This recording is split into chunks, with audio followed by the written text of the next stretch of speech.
রাসেল সাহেব যে কথাগুলো বললেন আমি একটু টুকে রেখেছি। এক নম্বর হচ্ছে যে লন্ডনে খুঁজেছেন কিনা গুপ্ত তারেক রহমান সাহেব।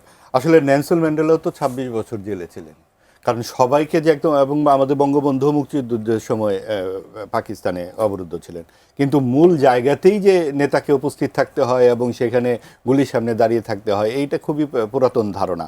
এবং তারেক রহমান সাহেব কিন্তু পুরো আন্দোলনে শুধু না, সবাই জানেন যে তিনি কিভাবে সংযুক্ত ছিলেন। এবং মাহমুদুর রহমান সাহেব যখন বললেন আপনি কিছু জানেন না, তখনই মনে হয়েছে আসলে তিনিও এক ধরনের গুপ্ত হয়েই আসলে এই কথাগুলো বলেছেন।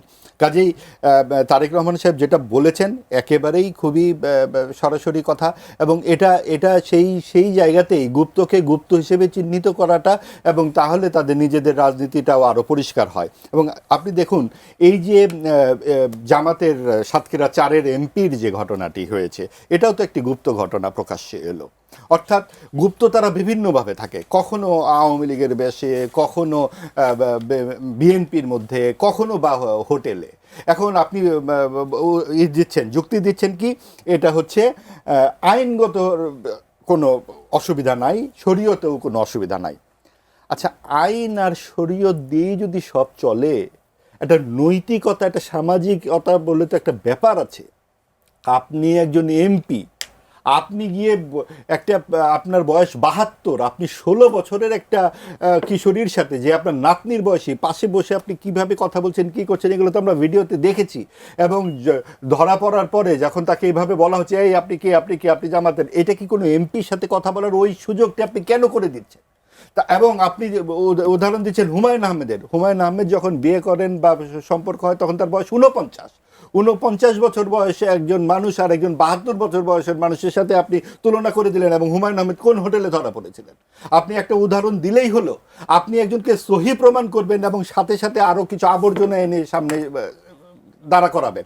আপনি রাজনৈতিক যে আবর্জনাকে আবর্জনা বলতে হবে। এই যারা অযোগ্য, যারা ৩ থেকে ৬% ভোট, যারা লাভ দিয়ে ৩৬% নেয়, এই সবই হচ্ছে তাদের মূল চেহারা। আপনি দেখুন, এটা যদি আজকে কোনো বিএনপির নেতার হতো কিংবা কোনো বাম দলের নেতার হতো, তাদেরকে কি বলা হতো? নাস্তিকরা তো এই কাজই করবে। কথায় কথায় ধর্মকে যখন আনা হয়, এখন তারা বলছে আমাদের সাদা জামায় কালো পড়ছে। আচ্ছা, সাদা জামাটা কোথায় হলো? আপনি যখন এই ৭২ বছর বয়সে এই ঘটনা ঘটবেন, আপনি তারপরেও তাকে সাদা বলবেন? এটা তো ধরা পড়েছে, আর যা ধরা পড়েনি। আপনি জিসান বলে একটি ছেলে কয়েকদিন আগে ধরা পড়েছিল শিবির, বা এটা নিয়েও আমরা সংসদে আলোচনা শুনেছিলাম। আসলে যা ধরা পড়ে, যা সামনে আসে, তখন তারা শরীয়ত নিয়েছে। শরীয়তে তো আরও ২খানা বিবাহ করা যাবে। তাহলে উনি ৯০ বছর বয়সেও যখন এই কাজ করবেন, আপনারা বলবেন না এটা শরীয়ত সম্মত। ভাই, একটা সামাজিকতায় আসুন, রাজনৈতিক দায়িত্ববোধে আসুন।